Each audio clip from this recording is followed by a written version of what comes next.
The world's newest pope, Pope Francis, is the first Latin American to lead the Roman Catholic Church and the first Jesuit. The Jesuits are the church's largest order and have founded universities around the world, including Georgetown University, which is here in Washington. Joining me now is Ramón Taylor, a producer and reporter for VOA Spanish Branch. Ramón just returned from the Vatican, where he covered the election of Pope Francis.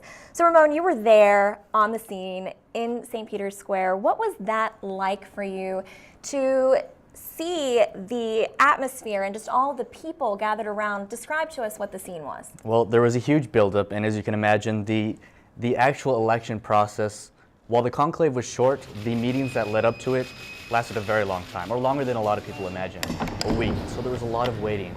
People who had gone there to hopefully see the new pope, many were disappointed because they had to leave. Their return flights left sooner than they would be able to see the new pope. So they thought maybe the decision would come sooner than it did. For a lot of people, unfortunately, yes. But once the conclave began, everyone imagined there was this sense of optimism that they were going to elect a new pope within the first 2 or 3 days, as had been done in the past 2 years, or in the past 2 election cycles of Pope John Paul II and Benedict XVI.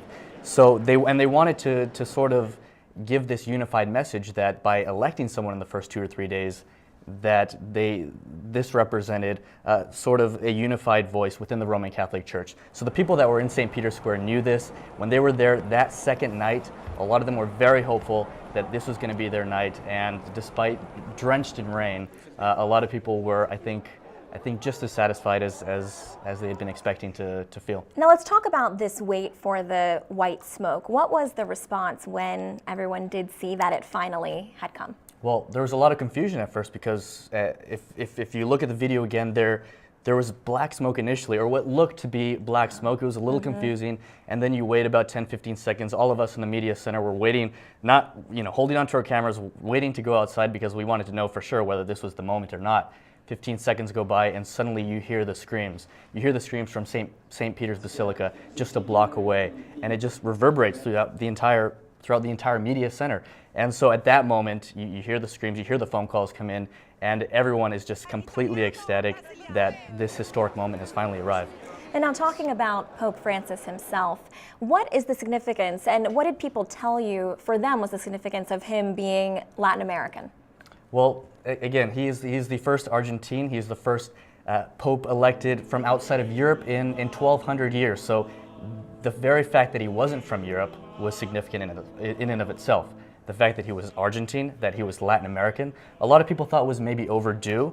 Again, from reports, we found out that he came in second during the 2005 conclave. And so maybe the cardinals actually at that point, we gather, were ready for a Latin American pope. And based on the demographics, the fact that 40% or close to 40% of the world's 1.2 billion Catholic population is from Latin America, I think was hugely significant for all of them, for people everywhere, including in Africa and in the developing world, that really wanted to see someone who might be able to better represent their voices.